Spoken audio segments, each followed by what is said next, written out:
삶의 모습, 우리 신앙의 모습을 헤아려 보시고 감사하는 마음을 가지시고 하나님 앞에 예배 드리는 심령 속에 은혜가 임하여 주옵소서 하는 그런 믿음으로 앞에 예배를 드리도록 하겠습니다. 참여 기도드립니다.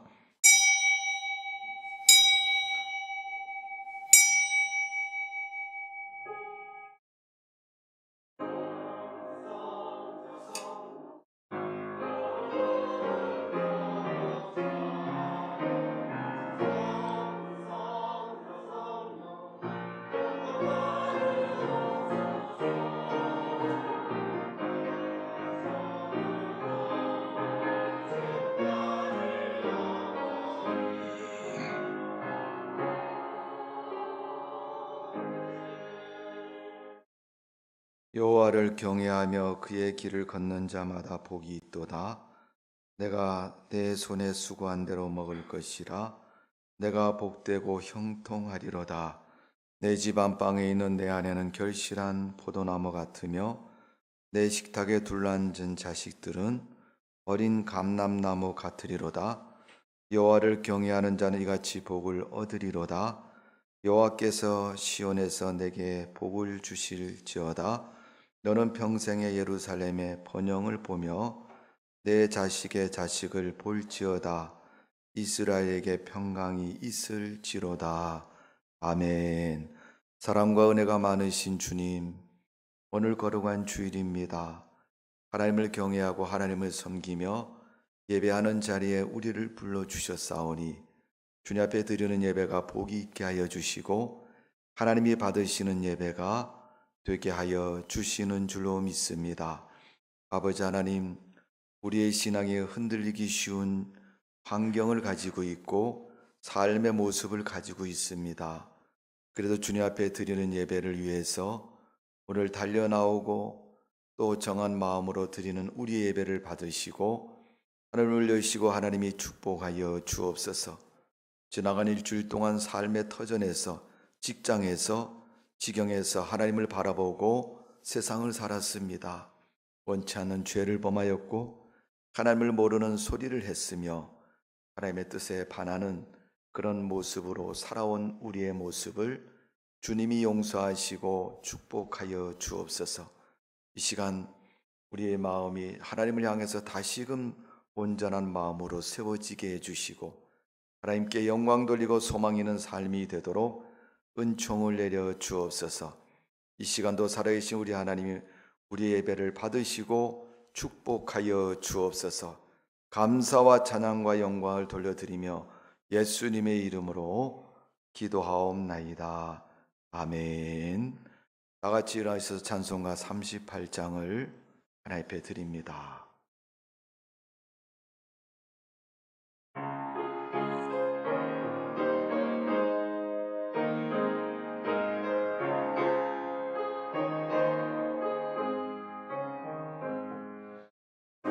예수 우리 왕이여 이곳에 오셔서 우리가 함께 드리는 찬양을 받아주소서. 우리는 주님의 백성, 주님은 우리 왕이라. 왕이신 예수여 오셔서 좌정하사 다스리소서. 예수 우리 주시여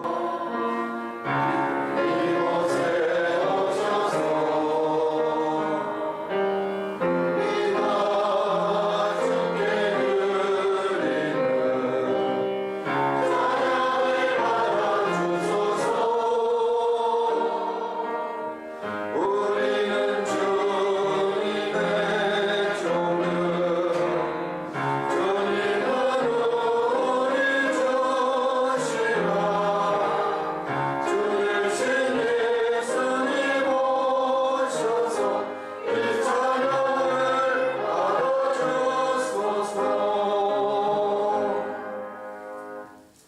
교동문 46번입니다. 찬송가 뒤에 있습니다. 46번 시편 104편의 말씀을 교독합니다. 내 영혼아 여호와를 송축하라. 여호와 나의 하나님이여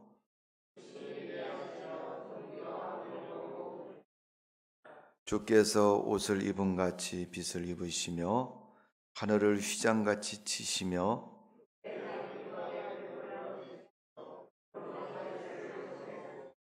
바람 날개로 다니시며 바람을 자기 사신으로 삼으시고 불꽃으로 자기 사역자를 삼으시며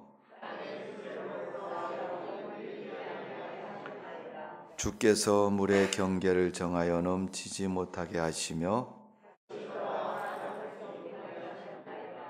여호와께서 샘을 골짜기에서 솟아나게 하시고 산 사이에 흐르게 하사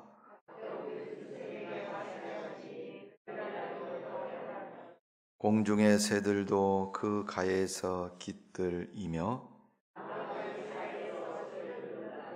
그가 그의 누각에서부터 산에 물을 부어 주시니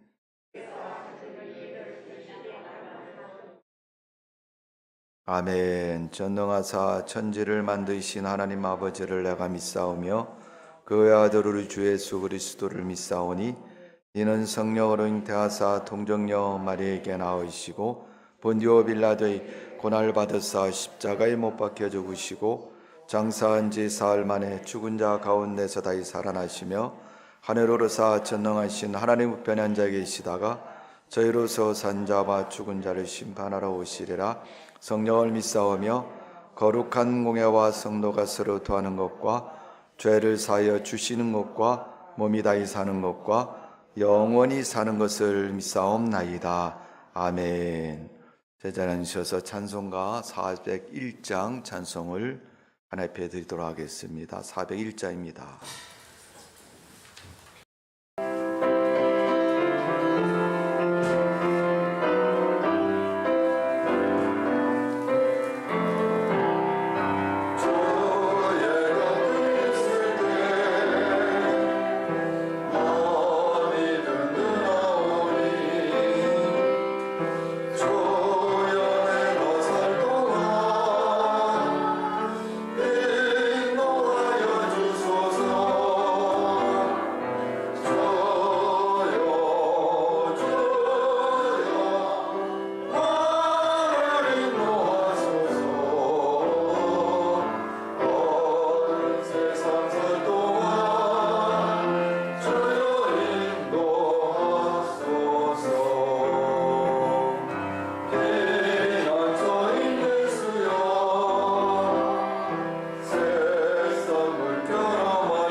신성래 원사님 오늘 대표에서 하나님께 기도드리도록 하겠습니다.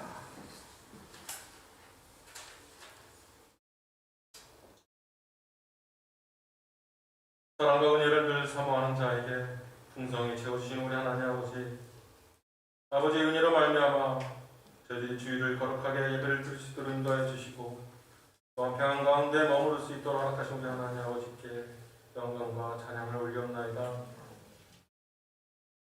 주님이 허락하여 주신 이 예강교회를 이 세상에서 천국의 모델로 삼아주시어 우리 예수님을 사랑하고 또한 그 사랑을 전하는 자들이 넘쳐나게 하여 주시옵소서. 때론 사탄이 저희들에게 유혹하는 미움과 또한 질투와 불평과 교만함 속에서도 늘 승리할 수 있는 능력을 베풀어 주시옵고 또 늘 선한 일에 관하여 관심과 순종으로 그 기쁨을 맛보는 믿음의 공동체가 되길 원하오니 주님의 바람대로 이루어지도록 허락하여 주시옵소서. 또한 속한 우리 청년들에게 물질에 만족하여 육적인 것만 바라보는 것이 아니라 우리 하나님이 바라보는 시각으로 그의 영의 눈을 뜨게 하여 주시옵고 또한 지혜와 총명함과 더불어 우리 예수님의 품성을 더 사모하는 심령으로 채워주시옵소서. 또한 아직도 주님을 찾지 못하고 방황하는 영혼들을 긍휼히 여기시어 아버지의 품 안으로 돌아오는 기회를 하루빨리 허락하여 주시옵소서. 또한 교회의 행사와 계획하는 일들이 우리의 개인적 주장으로 이를 행치 아니하게 도와주시옵고 오직 우리 하나님의 주장을 헤아리고 또한 우리 하나님의 입장에서 생각하고 행동하는 지혜 있는 자들로 세워주시옵소서. 한샘에 단물과 쓴물이 나오지 않는다는 진리의 말씀처럼 하나님의 자녀들인 우리들이 남을 흉보고 또한 비난하며 불평과 불만으로 물들지 않게 우리의 영혼을 지켜주시옵고 또한 악을 선으로 변화시킬 수 있는 능력을 저희들에게 허락하여 주시옵소서. 우리 하나님이 내 만족과 내 소원을 이루어주는 대상이 아니라 우리를 심판하실 분임을 늘 염두에 두고 우리가 교만의 자리에 서지 아니하도록 저희를 도와주시옵소서. 오직 예수님 안에 웃과 소망이 있음을 우리는 알고 있사옵나이다. 아니 우리가 처한 환경이 최악의 상황이라도 오직 우리 예수님만 붙들고 기도하는 지혜를 잊어버리는 일이 없도록 저희들의 병을 붙잡아 주시옵소서. 또한 병으로 고생하는 우리 성도님들에게 간절한 우리의 기도를 들어주시어 하루빨리 건강을 회복하게 하여 주시옵고 또한 그 건강이 하루빨리 되찾음으로 인하여 아버지께 찬양하며 또한 기도하며 또한 그 치유의 은사를 증거하는 은혜를 내려 주시옵소서. 오늘 예배를 통하여 주님의 말씀이 우리 마음밭에 뿌리내게 도와주시옵고 또한 그 말씀에 순종하고 실천하는 가운데 우리 성령이 충만한 마음을 기쁨을 맛보도록 축복하여 주시옵소서. 오늘 예배를 위하여 아름다운 목소리로 찬양 우리 다시 찬양한 자녀들에게 기쁨과 감사함으로 찬양하는 성령 신령을 허락하여 주시옵고 찬양하기 위하여 그 애씀이 순종으로 말미암아 그 인생들이 더 복되고 평강 누리는 은혜를 허락하여 주시옵소서. 예배의 첫 시간이 오니 저희들 끝나는 시간까지 우리의 충명의 영을 떠나지 않게 하여 주시옵고 오직 주님 주시는 말씀에 매여 은혜와 사랑이 넘치는 예배의 시간을 허락하여 주시옵소서. 또한 다니엘 서신 우리 요한 목사님에게 늘 성령 충만함으로 지혜와 명철이 갑절로 넘쳐나게 하여 주시옵고 주님이 주시는 능력의 말씀을 통하여 듣는 우리에게 회개와 감사와 말씀이 온전히 전해지는 놀라운 능력을 허락하여 주시옵소서. 이 모든 말씀 우리 예수 그리스도 이름 받들어 기도드렸습니다.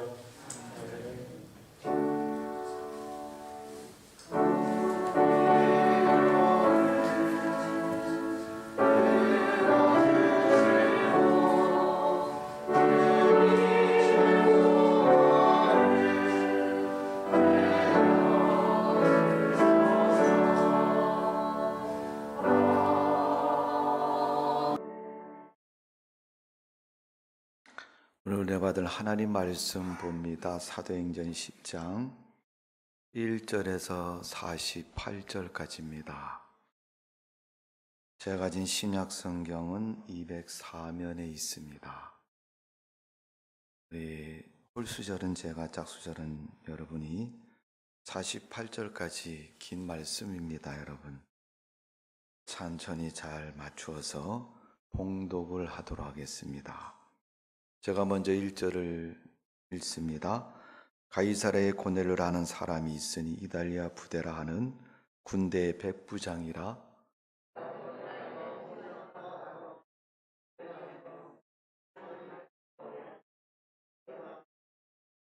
하루는 제9시쯤 되어 환상 중에 밝히 봄에 하나님의 사자가 들어와 이르되 고넬료야 하니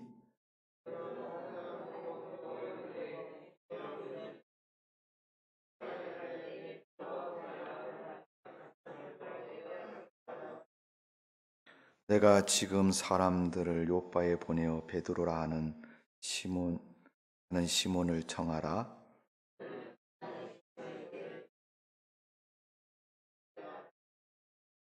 마침 말하던 천사가 떠나매 고넬료가 집안 하인들과 부하 가운데 경건한 사람 하나를 불러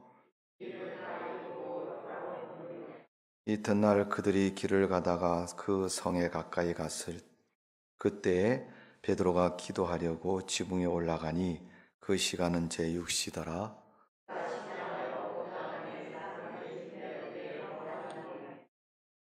하늘이 열리며 한 그릇이 내려오는 것을 보니 큰 보자기 같고 내 귀를 메어 땅에 들이웠더라.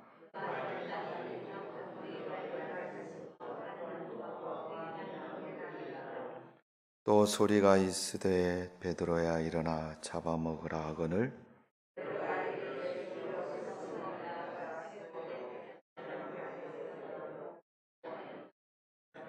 또 두 번째 소리가 있으되 하나님께서 깨끗하게 하실 것을 내가 속되다 하지 말라 하더라.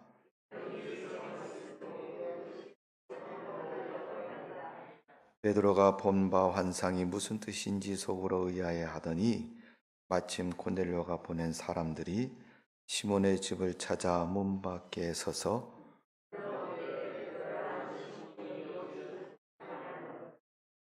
베드로가 그 환상에 대하여 생각할 때 성령께서 그에게 말씀하시되 두 사람이 너를 찾으니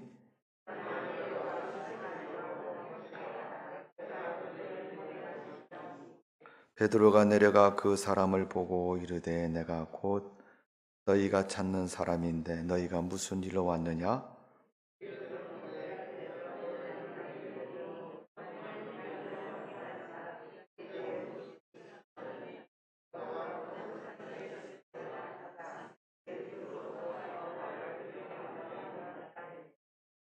베드로가 불러들여 유숙하게 하니라. 이튿날은 제가 읽으리 됩니다. 이튿날 일어나 그들과 함께 갈새 요바에서 온 어떤 형제들도 함께 가니라.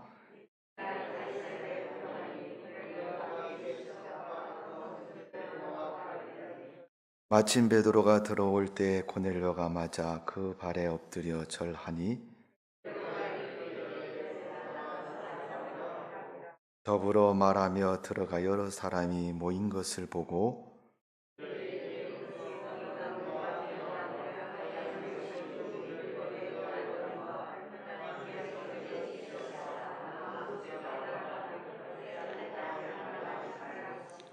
부름을 사양하지 아니하고 왔노라 묻노니 무슨 일로 나를 불렀느냐?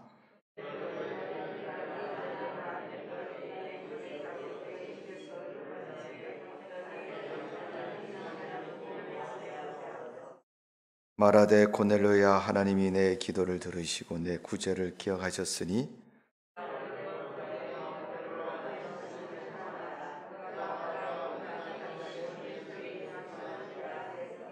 내가 곧 당신에게 사람을 보내었는데 오셨으니 잘하였나이다. 이제 우리는 주께서 당신에게 명하신 모든 것을 듣고 자하여 다 하나님 앞에 있나이다.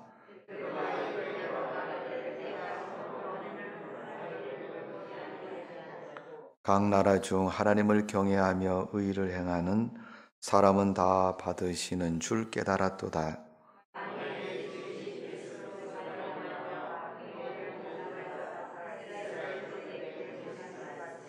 곧 요한이 그 세례를 반포한 후에 갈릴리에서 시작하여 온 유대에 두루 전파된 그것을 너희도 알거니와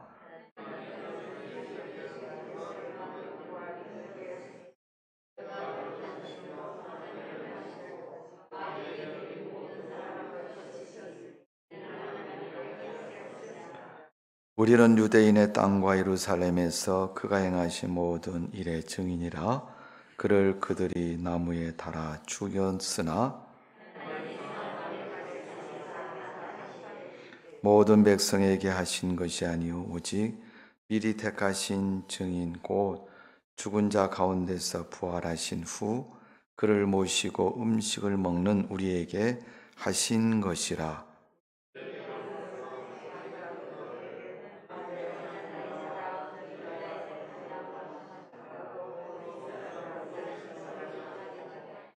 그에 대하여 모든 선지자도 증언하되 그를 믿는 사람들이 다 그 이름을 힘입어 죄 사함을 받는다 하셨느니라.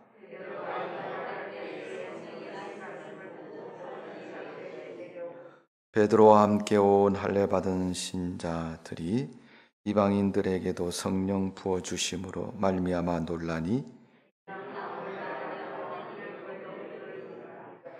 이에 베드로가 이르되 이 사람들이 우리와 같이 성령을 받았으니 누가 능히 물과 세례 베품을 금하리오 하고 명하여 예수 그리스도의 세례를 베풀라 하니라. 그들이 베드로에게 며칠 더 머물기를 청하니라. 아멘. 기도합니다. 하나님, 우리를 사랑하셔서 오늘도 사도행전의 말씀을 허락해 주셨사오니 듣는 귀가 열려지고 말씀을 생각하는 지혜와 명철이 있어서 하나님의 뜻을 헤아리고 분별하며 순종하는 믿음을 가져서 복이 있는 인생이 되게 하여 주옵소서. 특별히 하나님, 이 시간도 성령께서 깨달음과 기름 부으심과 함께 하시고 역사하심을 경험하는 복된 말씀의 시간이 되게 해주시고, 특별히 하나님을 찬양하는 다윗 성가들을 기억하시고 복이 있는 찬양이 되게 해주시고, 하나님이 받으시고 응답하시는 아름다운 찬양 되게 하여 주옵소서. 오늘도 우리 머리에 한 사람 한 사람마다 성령을 기름 부으시고 하나님 만나는 복 있는 시간이 되게 해주시고 하나님의 진리로 충만케 하여 주옵소서. 감사와 찬양을 돌려드리며 예수님의 이름으로 기도하옵나이다. 아멘. 다윗 성가대의 찬양을 통해서 하나님께 영광 돌립니다.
할렐루야.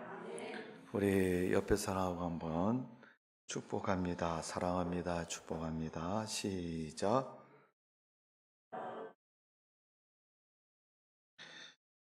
여러분의 사랑과 은혜가 믿음 속에 충만하시기를 바랍니다. 오늘 사도행전 10장에 있는 기 말씀 우리가 읽었습니다마는 하나님께서 고넬료의 가정을 구원하시는 장면이 기록되어 있습니다.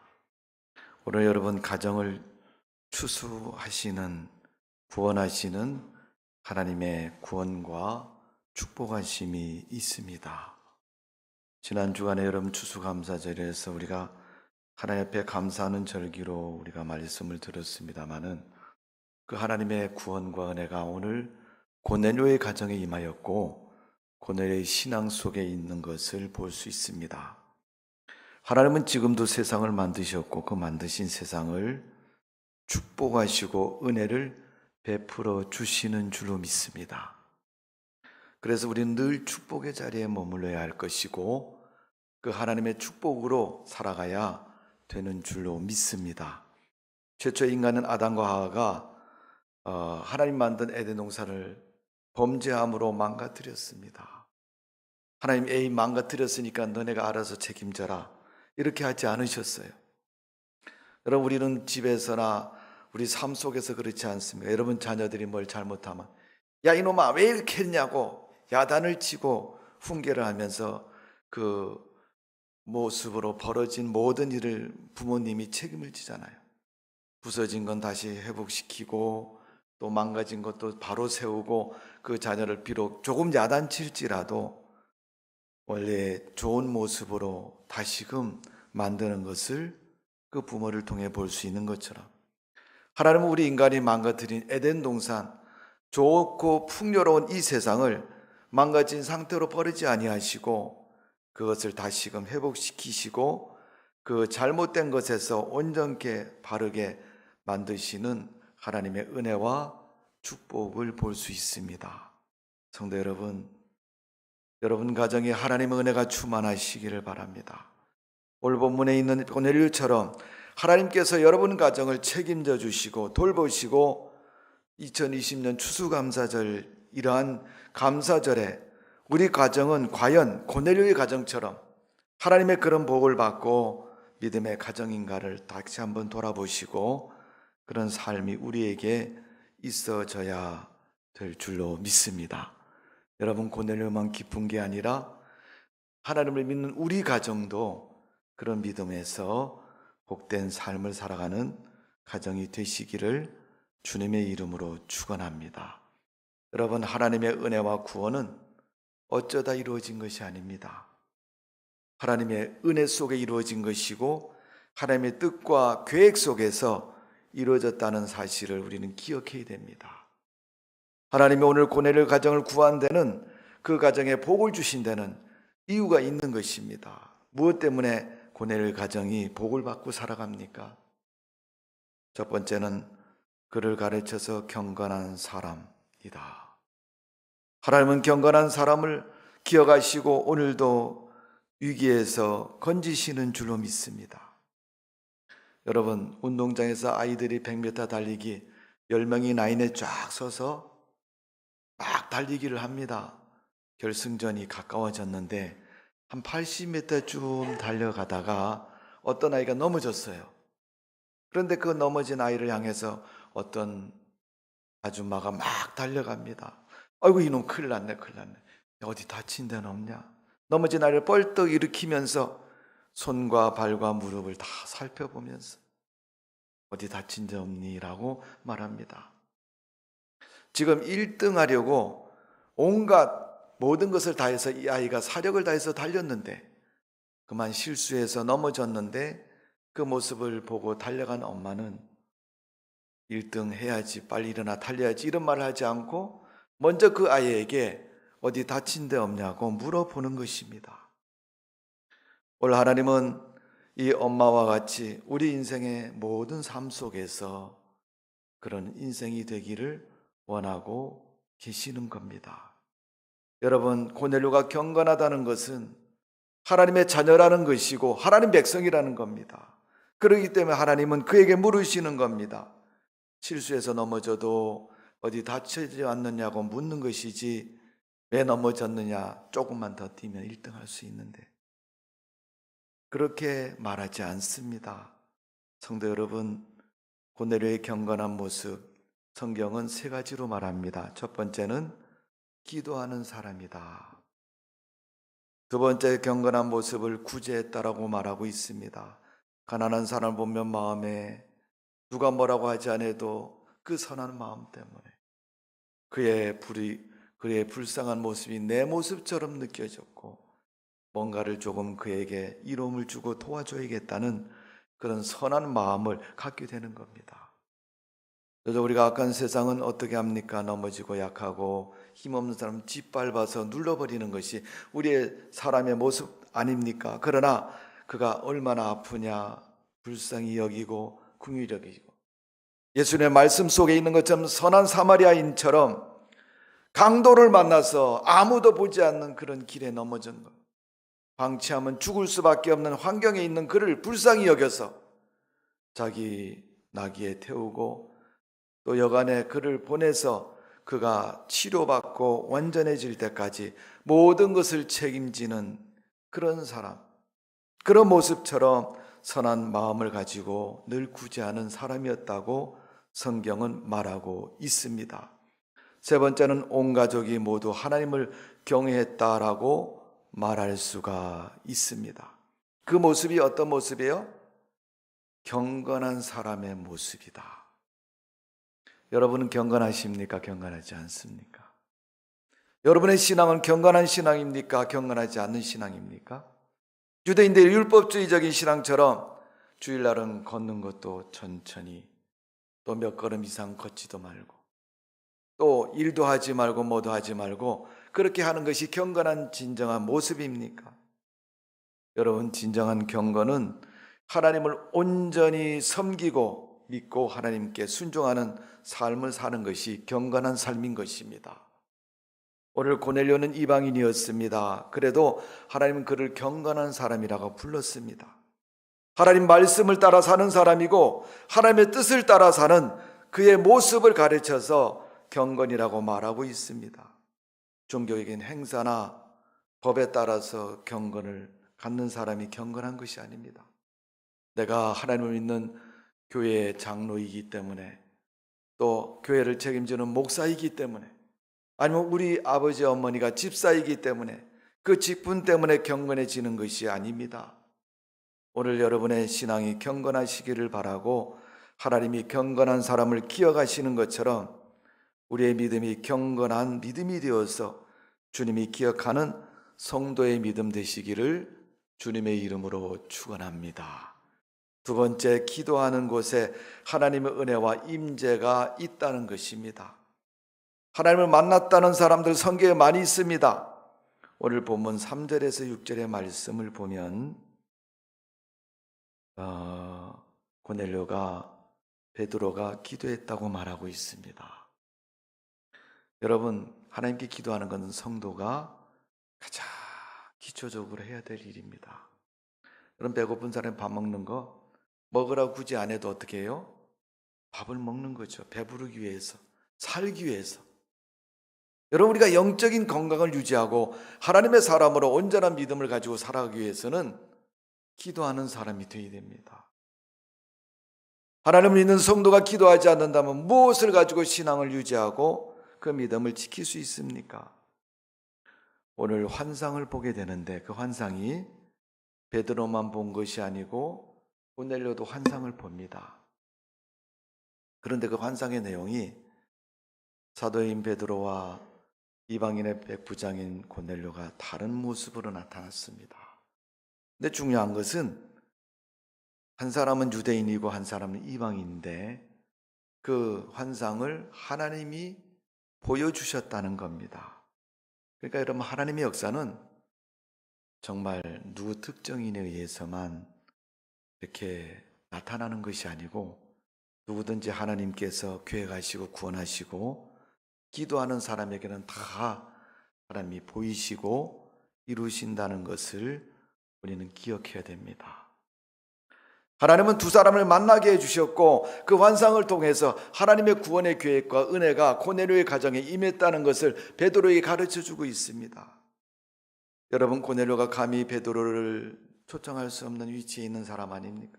그가 아무리 백부장이라 할지라도 초대교회 사도인 베드로를 어찌 그가 자기 마음대로 오라고 가라고 할 수 있습니까? 그래도 하나님께서는 베드로를 그 가정에 보내셨습니다. 환상을 통해서 가게 하셨고 그것이 하나님의 뜻이라는 사실을 분명히 오늘 말씀 가운데서 말씀하고 보여주고 있습니다. 성도 여러분, 여러분 가정에 하나님의 종들이 얼마나 자주 내방을 합니까? 1년 가도 목사님 한번 초청하지 않고 목사님한테 한번 믿음에 대해서, 삶에 대해서 자기 마음을 속 시원하게 털어놓고 말해본 적이 있으십니까? 우린 세상을 살다가 인생의 문제가 잘 안 돼도, 신앙의 문제가 답답해도 하나님께 기도하지도 않고 교회에 하나님의 사역자인 목회자들을 불러서 말하지도 않습니다. 요즘 비밀이 너무 많은 세상이라 자기 속에 있는 소리를 잘 안 하잖아요. 여러분, 그렇게 하면은 교제가 잘 이루어지지 않고 여러분의 삶에 유익된 것이 별로 없습니다. 무인도에 사는 사람은요, 편하고 좋다고 얘기합니다. 근데 그 사람들이 해결하지 못하는 일이 하나 있습니다. 그게 뭔지 아십니까? 고독이라는 겁니다. 사람과 사람 사이에 여러분 부딪히면 힘들죠? 또 뭔가 내 뜻에 합당하지 않는 것 맞춰서 하려면 힘들고 어렵습니다. 그나마 여러분, 우리가 세상을 살면서 돈 받는 재미에 매여 있기도 하고 시키는 대로 일하기도 하고 또 그 사람의 종처럼 살아갈 때도 있습니다. 그래도 여러분, 그런 삶이 여러분 혼자서 자유롭게 아무 제한도 없이 사는 사람들보다 좋은 것이 뭔지 아십니까? 고독하지 않다는 것입니다. 여러분, 외롭고 고독하다는 것은 인간이 살아가는데 치명적인 그런 삶의 위기인 것입니다. 오늘 기도하는 베드로와 고넬료에게 하나님은 신앙의 만남을 주시고 또 구원의 은혜를 허락해 주시고 그 가정을 복된 가정으로 구원하시고 축복하시는 모습을 볼 수가 있습니다. 여러분, 세상 살면서 잘 못하면 어떻습니까? 누구보다 훌륭하게 못하면 어떻습니까? 그래도 우리가 살아가는 세상, 사람과 사람 사이, 환경과 사람 사이, 삶의 지경 속에서 우리가 날마다 부딪히고 또 실패도 하고 좌절도 하고 넘어지기도 하고 일어나기도 하고 나의 약점도 보여주기 싫어도 보여주고 또 살아가는 그런 삶의 모습이 여러분, 우리가 세상을 사는 삶의 가치와 의미를 찾을 수가 있는 것입니다. 그렇지 않고 내가 정한 그 기준에 맞추어서 이것이 전부라고 말하면 결국 그것에서 벗어날 수 없는 그런 삶인 것입니다. 오늘 여러분, 경건한 사람인 고넬료가 기도하려고 시간을 정해서 기도의 자리에 올라갔더니 하나님께서 하늘을 여시고 베드로를 청하여서 내 가정을 구원하고 말씀하고 있고 이방인이고 부정한 자라고 불리는 그들을 받아들이라고 베드로 사도에게 하나님의 환상을 통해서 보여주시고 말씀하고 있습니다. 여러분, 우리가 기도를 깊이 하다 보면 새 방언을 말하기도 하고 또 더 깊이 들어가면 우리가 실지인지 꿈인지 환상인지 알 수 없을 정도의 신령한 은혜를 경험할 때가 많이 있습니다. 또 우리가 세상에서 맡을 수 없는 그런 아름다운 하나님의 은혜를 경험할 때가 많이 있습니다. 대부분 사람들이 여러분 가장 힘들고 어려운 시간이 언제입니까? 밤 12시입니다. 남들 다 자는 시간이죠. 물론 본인도 잠자리에 들 시간이고 한번 잠에 빠지면 여러분 12시 일어나는 것은 결코 쉽지 않습니다.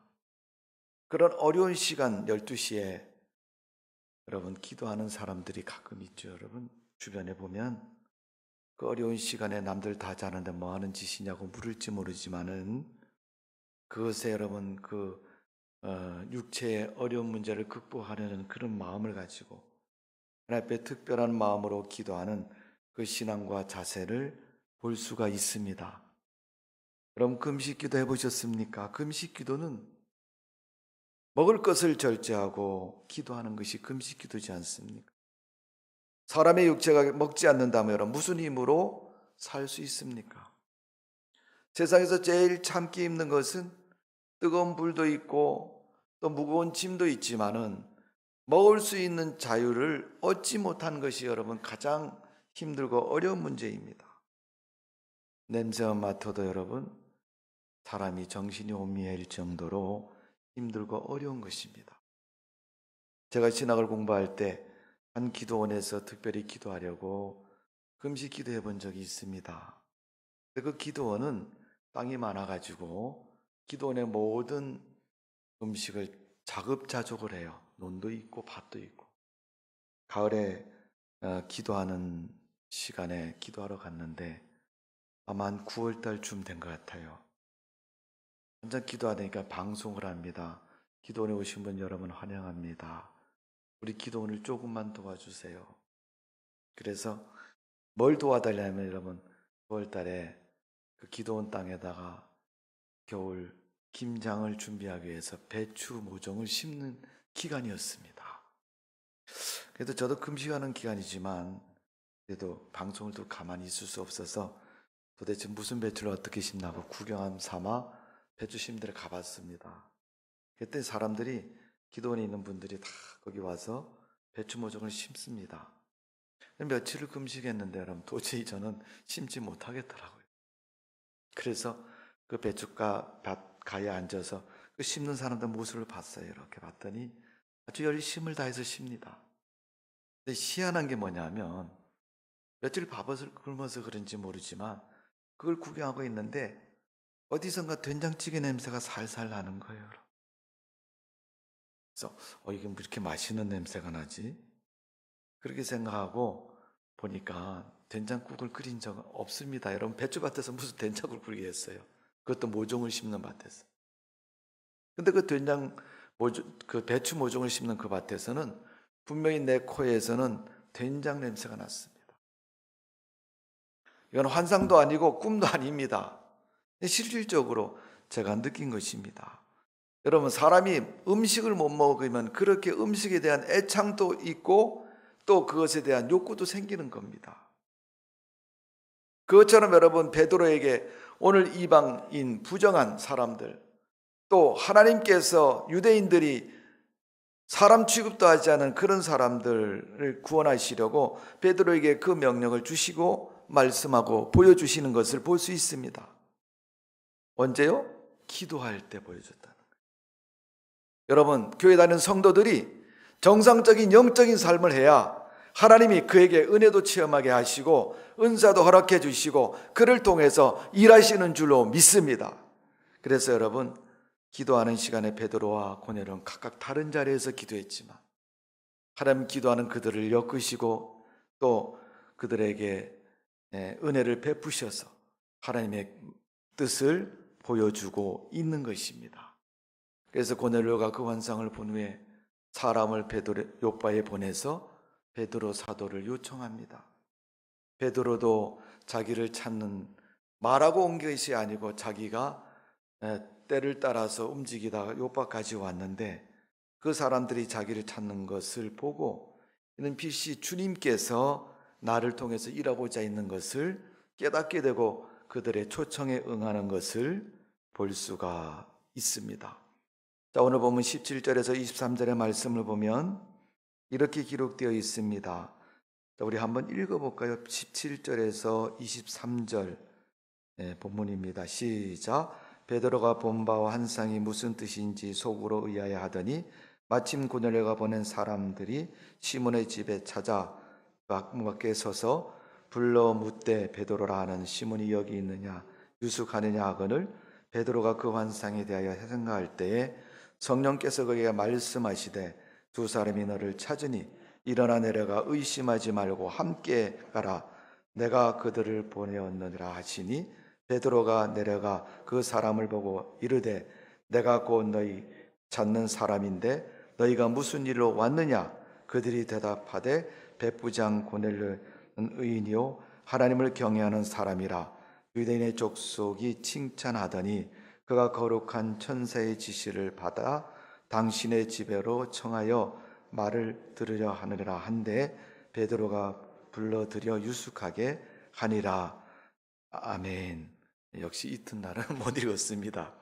자, 거기 보면 이튿날 일어나 그들이 함께 갈새 요바에서 온 어떤 형제들에게 함께 가니라. 베드로가 갔다는 거죠. 거기서 있다가 여러분 베드로에게 하나님이 보여주시고 야 가라. 내가 하고자 하는 일이 있다라고 말합니다. 때마침 그들에게 찾아온 고넬료가 보낸 사람을 통해서 그들은 가게 되고 하나님 말씀을 전하고 하나님의 거룩한 뜻에 그러한 일을 이루는 것을 볼 수가 있습니다. 여러분 고넬료가 사회적인 지위와 그의 모습으로 볼 때는 베드로 사도를 청하는 것은 결코 쉬운 것이 아닙니다. 그럼 교회 생활하고 신앙생활 하다 보면 신앙생활이 쉬운 것이 아니죠. 어떤 데는 내 삶의 제한을 받아야 되고 또 어떤 것은 내어드려야 되고 어떤 때는 하기 싫은 일을 해야 되는 그러한 결단과 그런 순간이 있을 수도 있습니다. 그럴 때 우리는 하나님의 뜻을 따라 섭리를 따라서 결단하는 믿음을 가져야 될 것입니다. 여러분 요한복음 3장 2절에 보면 니고데몬이라는 사람이 나오는데 그는 유대인이요 관원이었습니다. 또 한 자리 할 수 있는 그런 위치에 있는 사람입니다. 그가 예수님을 찾았습니다. 왜 찾았습니까? 구원의 문제를 가지고. 그는 들어서 알고 있지만은 이론적으로는 맞지만은 그는 마음에 하나님의 은혜에 감동이 없어서 구원받은 자로 즐거움도 없고 기쁨도 없고 천국의 소망도 별로 없습니다. 그가 구원자이신 예수님을 찾아서 예수님께 묻습니다. 그런데 그 니고데모가 예수님을 찾은 시간이 어두운 저녁 시간이었습니다. 그가 예수님을 찾을 때 환한 대낮에 좋은 시간에 또 자기가 필요하는 시간에 찾지 못하고 왜 사람들의 눈에 띄지 않는 어두운 시간에 찾았겠습니까? 그가 유대의 관원이라는 그 사실 때문에 그는 정통적인 유대인으로서 예수 그리스도를 배척하는 그 사회에서 결코 그는 자유함이 없는 것입니다. 그래서 사람들이 별로 예수님을 만나지 않은 그 시간에 예수님을 찾아온 것입니다. 이방인 고넬료가 여러분 베드로 사도를 자기 집에 초청하는 것, 군대의 백부장이라고 그랬는데 그 직임 앞에 서 있는 그가 예수님을 자유롭게 찾아올 수는 없습니다. 그럼에도 그는 사람을 보내서 베드로 사도를 자기 집에 초청하는 그 모습을 볼 수가 있습니다. 그럼 참된 신앙이 어떤 신앙입니까? 남들이 다 하기 때문에 내가 해야 되는 신앙이 아니라 남들이 못하는 것을 내가 했기 때문에 참된 신앙이 아니라 하나님 앞에 모든 것을 다 맡길 수 있는 그 믿음에서부터 우리가 출발하고 인정받는 신앙이 참된 신앙의 모습이라는 것을 가르쳐주고 있는 것입니다. 여러분 고넬료가 40일 금식하고 또 남들보다 욥처럼 많은 재물을 드렸고 또 그런 모습으로 하나님을 섬겼다고 말하고 있지는 않습니다. 그는 일상의 삶을 살았는데 살아가는 그 일상의 삶은 악한 사람보다는 훨씬 나은 삶을 살았지만 그의 모습을 성경은 그렇게 표현하고 있습니다. 자, 우리가 읽은 22절의 말씀을 보면 그들이 대답하되 백부장 고넬료는 의인이요. 의인이라는 말은 하나님을 믿는 사람이란 얘기입니다. 두 번째로 그를 표현하는 22절의 말씀은 하나님을 경외하는 사람이요. 그 다음에 유대 온 족속이 칭찬하더니 유대 온 족속이 칭찬했다. 그러니까 여러분, 이달리아 부대라는 그러한 부대의 백부장인 고넬료, 로마의 군대죠. 그 로마 군대에 100명의 부하를 거느린 그러한 사람입니다. 그 밑에는 많은 사람들이 머리를 조아리고 그를 인정하는 그런 위치에 있는 사람입니다. 그런 그 사람이 유대인들에게 칭찬을 받았다. 여러분, 하나님을 믿든 안 믿든 세상에서 사람들에게 칭찬을 받는 사람은 어떤 사람이에요? 착하고 좋은 사람. 그렇잖아요, 여러분? 40일 금식했더니 칭찬받았습니까? 또 여러분, 가진 재산을 다 팔아서 다른 사람에게 줬더니 칭찬받았습니까? 물론 돈을 주면 여러분, 사람들이 잘 받아서 그를 인정할 수도 있겠죠. 여러분, 칭찬을 받는 것은 보이는 것이나 보이지 않는 면에서나 사람들에게 인정받는 것의 표현입니다. 그래서 여러분, 초대교회 7 집사를 세울 때 그 직분자들이 교회 안에서 칭찬받는 사람을 직분자로 세우셨습니다. 그런데 여러분, 내가 교회에서 집사님 이상 됐다는 직분을 가졌다면 나는 교회에서 사람들에게 세상을 살면서 칭찬받는 사람인가를 한번 생각해 보십시오. 고넬료가 22절에 보면 유대인에게 칭찬받았다 그랬어요. 자기 민족인 이방인이 아닌 유대인들에게, 이스라엘 사람들에게 칭찬을 받았다는 거예요. 여러분, 이스라엘 사람들이 최고 여기는 건 뭐예요? 신앙을 최고 여기잖아요. 물질을 최고 여기는 것도 아니고 권세를 여기는 것도 아니고, 그는 자기 가진 것을 가지고 많은 사람들에게 선대했고 베풀었기에 칭찬을 받는 것입니다. 여러분, 2020년도 우리 교회 표 중에 마지막 실천 5번째가 뭐예요? 나누는 것이죠. 내가 많아서 나누는 것이 아니라 작아도 나누는 사람에게는 하나님의 은혜가 임하는 역사가 있을 줄로 믿습니다. 아유, 목사님 귀찮게 뭘 나눕니까? 그냥 각자 알아서 먹고 살지. 물론 그렇게 할 수도 있습니다. 그러나 그의 선한 모습을 보고 사람들이 칭찬했다고 말하고 있습니다. 이 칭찬받는 이 고넬료에게 하나님이 천사를 통해서 인도하고 고넬료를 초청하게 하는 것을 볼 수 있습니다. 성도 여러분, 오늘 우리의 믿음도 우리의 삶도 하나님의 은혜 속에 그런 믿음의 삶이 되시기를 주님의 이름으로 축원합니다.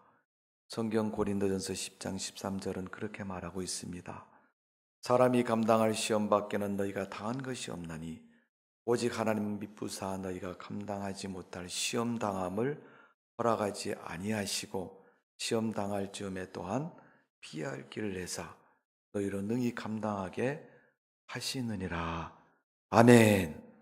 우리 인생을 다 면밀히 보신 하나님이 다 감당할 수 있도록 축복하시고 도우시고 인도하신다는 겁니다.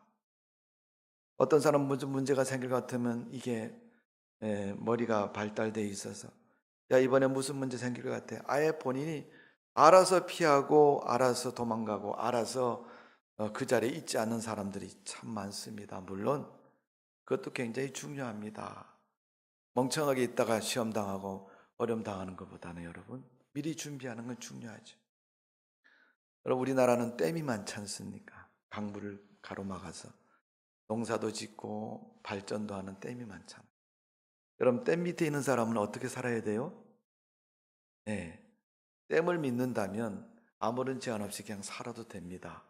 근데 늘 댐을 바라볼 때마다 저거 언젠간 무너지지, 쥐가 구멍을 냈나 이런 생각이 들면요 불안해서 못 사는 거예요. 그런 마음이 들면 어떻게 살아야 돼요?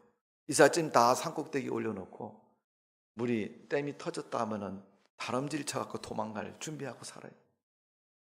그 사람은 밤에 잠잘 때도 신발을 자기 머리맡에 놓고 자야 할 것이고 무엇을 해도 여러분 도망갈 준비를 하고 살아야 할 것입니다.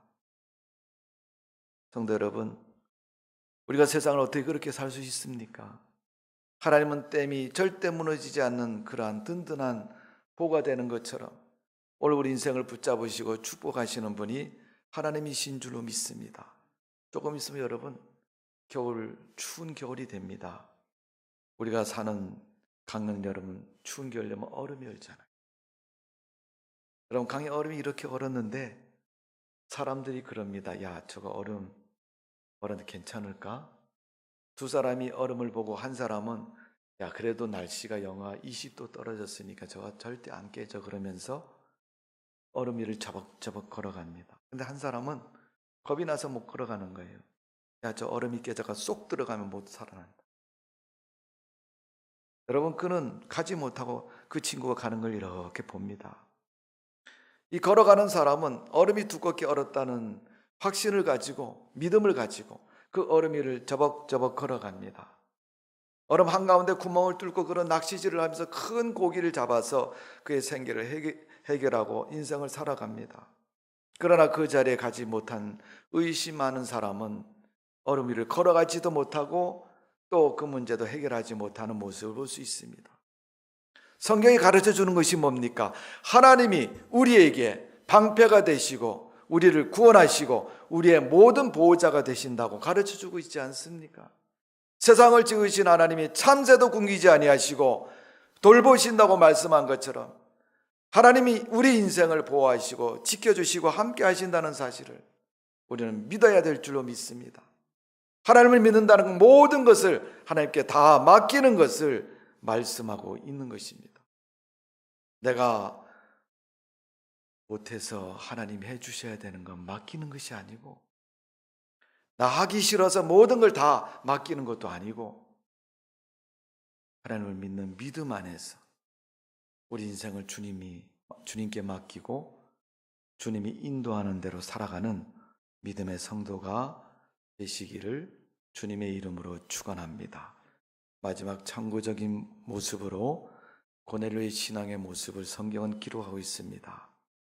여러분 발전소에서 전기가 많이 만들어졌는데 가정에 공급될 때는 전기줄을 통해서 공급되는 것처럼 하나님은 풍성하시고 은혜가 넘치시는 분이 하나님이십니다. 그 하나님이 다이너마이트처럼 강력한 성령의 역사를 성도들에게 기름 부어 주실 터인데 그 믿음은 어떤 것을 통해서 이루어집니까? 전기줄과 같이 우리의 믿음의 줄을 통해서 이루어지는 것입니다.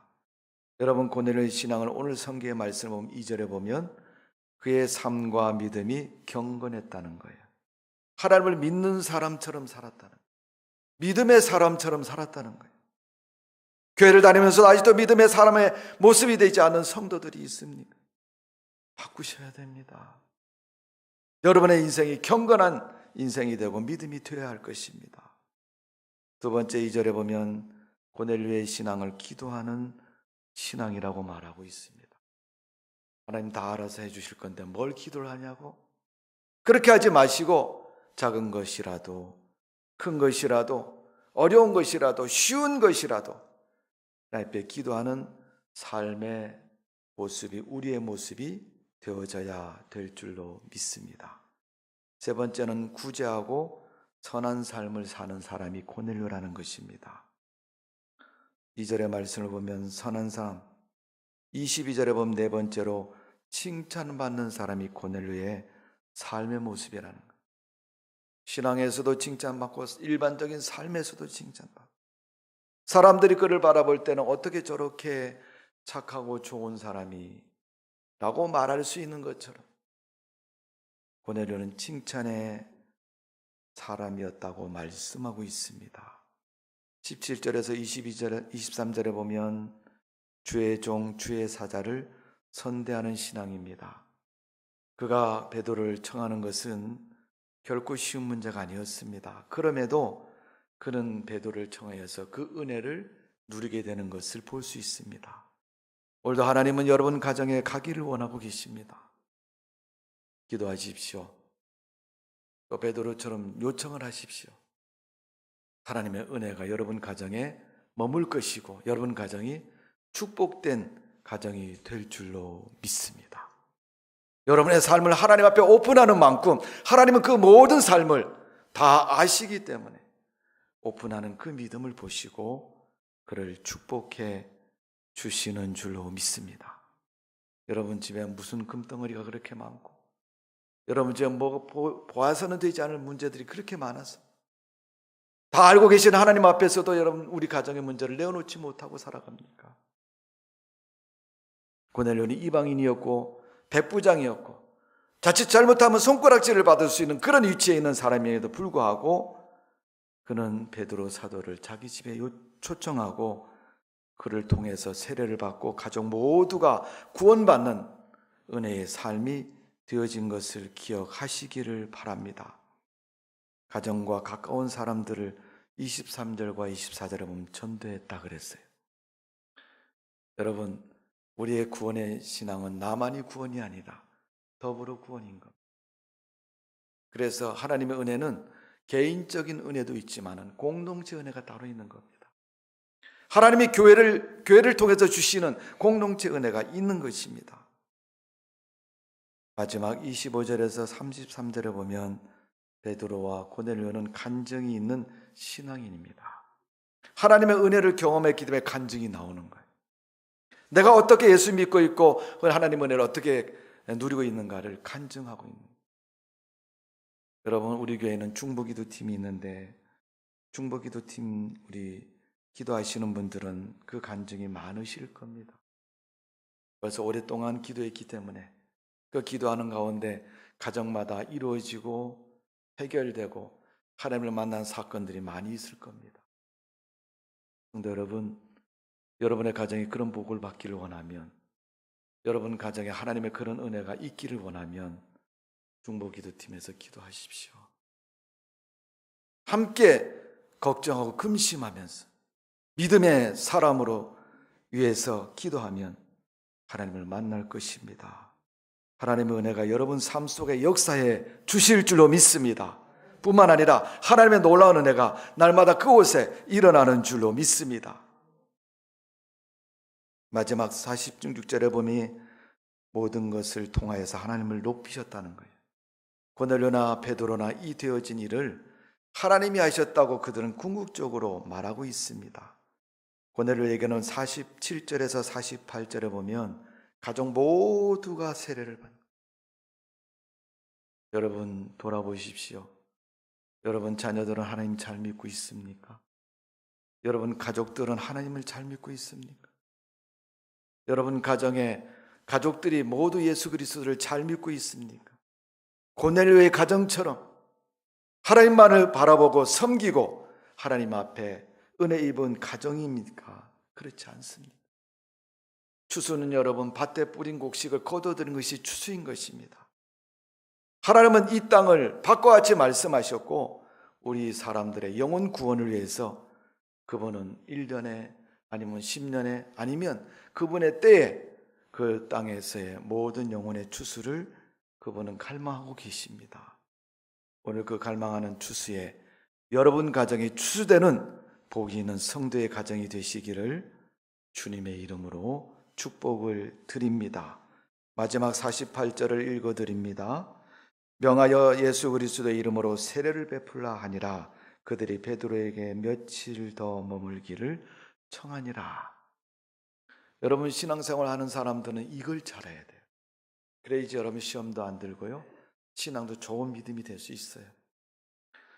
제가 늘 말씀을 드리잖아요. 아무리 아름다운 나무도 우리나라 여러분 소나무, 저 청와대에 심겨진 그 무슨 소나무입니까? 동그랗게 생겨가지고 아주 멋진 소나무 있습니다. 제가 언제 우리 성도님들하고 저기 대통령 별장이라는 청남대 갔더니요, 그 뜰에 있는 그런 소나무 여러 군 그루가 있더라고요. 보니까 저는 나무를 많이 보았지만 그런 멋진 소나무는 별로 못 봤습니다. 그 소나무가 아무리 멋지고 멋있어 보여도요, 1년에 한 번씩 옮겨 심어 보십시오. 자라지도 못하고 언젠가는 죽을 것입니다. 뿌리도 내리지 못하고. 우리는 하나님 말씀을 듣고 믿음을 가진 성도면요, 그 신앙이 우리 속의 신앙을 뿌리를 잘 내려야 됩니다. 오늘 본문의 48절에 보면 며칠 더 머물기를 청하였다. 베드로가 자기 집에 온 고넬료가 베드로에게 가지 마세요. 우리 집에 며칠 더 머물러 가세요. 무엇 때문에 그렇게 했어요, 여러분? 세례도 받았고 구원받은 증표도 있는데 왜 며칠 더 머물러 그랬을까요? 베드로를 통해서 더 많은 은혜를 강구하는 고넬료의 신앙의 모습을 볼 수 있습니다. 여러분, 우리는 구원받은 것으로 만족하지 마시고 우리에게 주신 하나님의 은혜가 날마다 넘치는 그러한 믿음의 성도가 되어서 하나님의 은혜를 날마다 갈구하고 그 은혜 속에 머물러 사는 우리의 신앙의 모습이 되어져야 될 줄로 믿습니다. 여러분, 하나님께 받은 은혜, 하나님 날아가는 그날까지 기도하시고 경건한 삶이 되어서 계속 유지하시고 그것 때문에 여러분 가족들이 다 예수 믿는 놀라운 역사가 일어나시고 여러분 가족 모두는 고넬료의 가정처럼 하나님 앞에서 구원의 축복이 넘치는 믿음의 가정이 되어지기를 이 추수감사절에 주님의 은혜로 축복을 드립니다. 기도하겠습니다. 아버지 하나님, 하나님은 우리를 구원하십니다. 우리를 죄악에서 사망에서 멸망에서 구원합니다. 고넬료는 이방인의 백부장이었습니다. 그럼에도 유대인들이 이루지 못하는 구원의 역사가 그 가정에 임하는 것을 볼 수가 있습니다. 그가 어떤 이론이나 세상적인 종교 의식에 의해서 구원받은 것이 아니라 오로지 하나님을 바라보고 믿음으로 살았기에 그 믿음이 인정되었기에 그 가정이 고넬료를 통해서 구원받는 믿음의 가정이 되었습니다. 주님, 우리 성도님들 가정도 그런 가정 되게 해 주옵소서. 3대가 한 교회를 섬기는 교회 가정들이 되게 해주시고 가족 모두가 구원받고 주님을 섬기고 주님을 경배하는 믿음의 가정 되게 하여 주옵소서. 아직도 안 믿는 가족들이 있습니다. 하나님의 예배 자리에 나오지 못하고 하나님을 섬기는 섬김의 자리에 나오지 못하고 있는 그런 가정들이 많이 있습니다. 우리 하나님 불쌍히 여겨 주옵소서. 고넬료같이 은혜를 허락하여 주옵소서. 그래서 그런 믿음으로 주님을 섬기고 구원받은 성도의 가정 되도록 축복하여 주옵소서. 예수님의 이름으로 기도하옵나이다. 아멘. 찬송가 370장 부르시면서 준비하신 음을 드립니다. 370장입니다.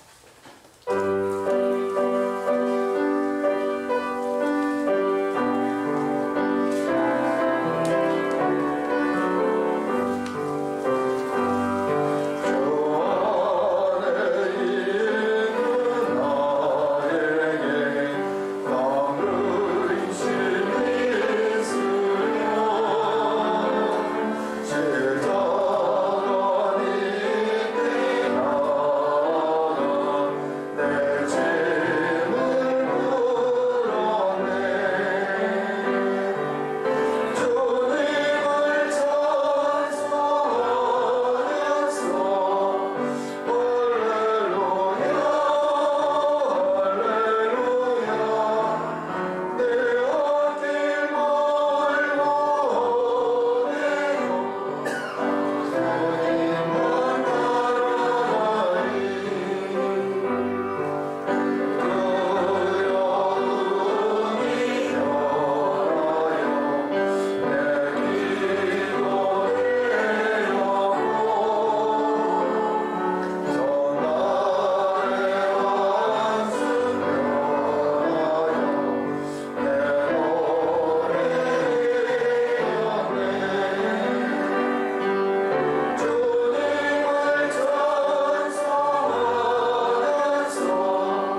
정천옥희 원사님 드렸습니다. 은혜로 헌신 예배를 마칠 수 있게 해주셔서 감사합니다. 청년부 헌신 예배 우리 은혜 중에 드리게 하심을 감사드립니다. 성도님 일돈이 드렸고요. 허정수 최진실 성도님 늘 감사합니다. 허정수 최진 성도님, 신다민 신지민 백종희 원사님 부명을 주셨고요. 이중훈 쌤 범사에 감사합니다. 하나님을 아는 지혜를 주소서 윤지성 윤보라, 하나님의 도구로 써주소서 윤지환, 범사에 감사합니다. 윤동수 집사님, 김미애 집사님, 임성찬 임성은 범사에 감사합니다. 봉송산 수세 문영희 원사님 범사에 감사드립니다. 김현우 집사님, 좋은 만남 주세요. 김정현 청년 범사에 감사드립니다. 김승현 청년, 전영수 사모님, 이성재, 이민재 였습니다. 기도합니다. 하나님, 예배를 드리며 물질을 드렸습니다. 하나님, 우리의 물질을 받으시고 우리를 축복하여 주옵소서. 말라기 말씀하시고 약속하신 것처럼 구별의 11조임을 드렸사오니 하나님 그 가정과 개인에게 복을 주시고 하나님의 은혜가 끊이지 않도록 축복해 주옵소서. 아버지, 구워주는 넉넉한 삶이 되게 해주시고 11조를 100만원 1000만원 잃어갈 수 있도록 그 손으로 하는 일에 복을 주셔서 범사에 잘 되게 해주시고 그럴 때 믿음으로 말미암아 우리의 물질이 새어나가지 않도록 건강으로 지켜주시고 하는 계획마다 하나님이 그 걸음걸음을 붙잡으시고 주관하셔서 넘어지거나 시험에 들지 않고 이룰 수 있도록 하나님이 축복하여 주옵소서. 우리는 하나님 심었는데 하나님은 30배, 60배, 100배를 거둘 수 있도록 축복하시는 분이 주님이십니다. 그런 믿음과 그런 삶이 되도록 하나님 은혜를 베풀어 주옵소서. 감사의 예물을 드렸습니다. 소원을 담아 드린 예물을 하나님이 일일이 다 기억하시고 복이 있는 삶이 되게 해주시고 그 생애가 하나님으로 말미암아 복된 삶이 되도록 은총을 내려 주옵소서. 건총음을 드렸습니다. 예강교회 아름답게 지어지도록 성전 대지와 건물을 주시고 하나님의 은혜가 충만한 교회가 되게 하여 주옵소서. 또한 더불어서 성경금을 드렸으며 봉헌 예물 드린 손길을 기억해 주시어서 그 삶이 하나님 앞에서 인정받고 복된 믿음의 삶이 되게 하여 주옵소서. 나만의 생각으로 드린 것이 아니라 주님을 사랑하는 마음으로 드렸사오니 살아계신 하나님께서 그 예물을 받으시고 그 믿음을 받으시고 그 인생이 축복되게 하여 주옵소서. 드린 예물 주님 손에 얹사오니 하나님께서 다 일일이 헤아리시고 병든 자를 치료하여 주옵소서. 시험과 환난을 당하는 자가 속히 그 시험과 환난에서 건짐을 받게 해주시고 자녀들이 복을 받게 하시고 생업 반죽 그릇까지도 하나님이 축복하는 믿음의 가정 되게 하여 주옵소서. 드린 예물 주님 손에 얹사오며 주님이 흠양하시고 복되게 하여 주옵소서. 예수님의 이름으로 축복하며 기도하옵나이다. 아멘. 교회 소식을 말씀을 드립니다. 여러분, 코로나19라는 그러한 답답한 삶의 감옥 속에서 우리가 지내고 있습니다. 우리 옆에 사람 한번 보면서 한번 인사하세요. 네, 어려울 때 서로 웃으며 삽시다. 이렇게 옆에서 인사합시다. 시작. 네, 코로나19가 얼마나 힘들어요, 여러분. 먹는 것도 다니는 것도 뭐 하는 것도 여러분 제한이 많지 않습니까? 이럴 때 여러분도 웃으면서 지내는 여러분 삶이 되시기를 바랍니다. 예배와 일상이 여러분 믿음을 잘 지키는 그런 일상이 되시고, 얘는 75회 강서지방 사역을 위해서 저를 위해서 기도해 주시고요. 매일 저녁 9시부터 10시까지 코로나19 치료를 위해서 기도해 주시기를 바랍니다. 12월 첫 번째 주일은 12월 6일 직원회와 기관총회가 있습니다. 여러분 잘 기억하시고 참여해 주시기를 바랍니다. 준비해 주시기를 바랍니다. 내일입니다. 11월 22일 내일 오전 11시에 우리 제가 한 20년 동안 출석을 했고 또 그 모임을 조성하신 분들이 한 30년 전에 모임을 만든 게 있어요. 다 개척교회 하시던 분들이 만든 모임입니다. 성결교 교회 성장연구회라는 그런 목사님들 모임을 만들었는데 그분들이 내일 교회를 내방하십니다. 기억하시고 위해서 기도해 주시길 바랍니다. 수많은 세월 동안 은퇴하신 분도 많이 계시고 또 아직도 현역에 있는 분들이 많습니다. 주로 이제 제 나이 또래 되신 분들이 많이 있는데 아직도 뭐 그 멤버들이 다 개척교회 분들이라 그렇게 뭐 눈에 보이는 활동은 못하지만 교회 부흥을 갈망하고 위해서 기도하는 그런 기도 모임입니다. 여러분 기억하시고 주시고 또 위에서 여러분 우리가 교회에서 그분들 식당에서 점심도 대접하고 또 함께하는 시간을 가지려고 합니다. 위해서 해주시기를 바랍니다. 또 한 가지 중요한 간구는 예배 마치고 나가실 때 추수감사절 과일을 여러분에게 드릴 겁니다. 우리는 개별적으로 조금씩이지만 드리려고 합니다. 그러니까 여러분 나이 숫자별로 드리는 게 아니고 현재 드신 분 좀 서운합니다만 나이 숫자별로 드리는 게 아니고 똑같이 드립니다. 그러니까 절대 두 개는 받아가지 마시고 하나씩만 받아가시길 바랍니다. 아버지가 받았으니까 엄마가 안 받고 그러지 마시고 개별적으로 드립니다. 그러니까 항상 뭐 숫자가 많으면요 그럴 때 유리한 거예요. 예. 제 동생이 5명밖에 안 되잖아요, 여러분. 예. 그래서 제가 가을 되면요 시골에 저희 집 옆에 최씨문중에 묘가 많았어요. 그 1년에 한 번씩 와서 제사를 지내고 하는데 제사 마지막에 순서가 뭐냐면 그 제사 지낸 떡 과일을 이렇게 똑같이 나누어서 한 사람을 이렇게 분량을 이렇게 해서 줍니다. 그러면 저희는 6명을 딱 군대를 거느리고 가서 제가 6개를 다 받아갖고 와요. 다른 사람보다 많을까요, 적을까요? 훨씬 많습니다. 네. 그런데 중요한 거는요, 그 받아온 것을 엄마 아빠 올 때까지 하나도 먹지 않고 기다리고 있다는 거예요. 참 신앙생활이 그렇습니다.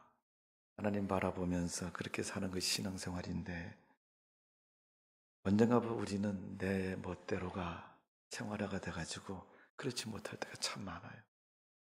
오늘 여러분 가정이 고넬 가정처럼 다 구원받고 또 내가 충만하고 하나님의 은혜를 입은 가정이 되시기를 다시 한번 부탁을 드리고 이 추수감사절에 여러분 내가 하나님 앞에 비록 내놓을 건 없지만은 하나님이 나를 기억하신다는 그 은혜 속에 승리하는 삶이 되어지기를 주님의 이름으로 축복을 드립니다. 자, 우리 주보이는 찬송 부르시고 축도로 예배를 마치도록 하겠습니다.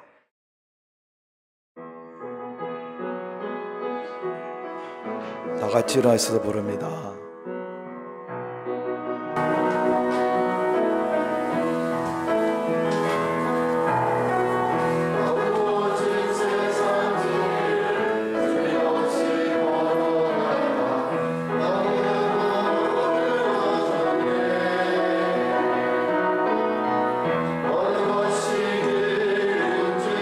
어느 것이 진리인지 어느 것도 알 수 없었네.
예배 마치고 세상으로 가는 우리의 발걸음을 지켜주시고 머리로 하나님 말씀을 기억하고 가슴으로 기도하며 성령 충만하고 입으로 복음을 전하고 하나님의 일꾼으로 나팔수로 일하는 성도가 되게 하여 주옵소서. 지금은 교회 머리가 되신 예수님 은혜와 하나님의 사랑하심과 성령의 교통도 축복하시는 은혜가 오늘 머리 숙인 성도님들 위해 하나님의 교회 위해 이 나라와 민족 위해 지금부터 영원토록 함께 하시기를 성부와 성자와 성령의 이름으로 간절히 축원하옵나이다. 아멘.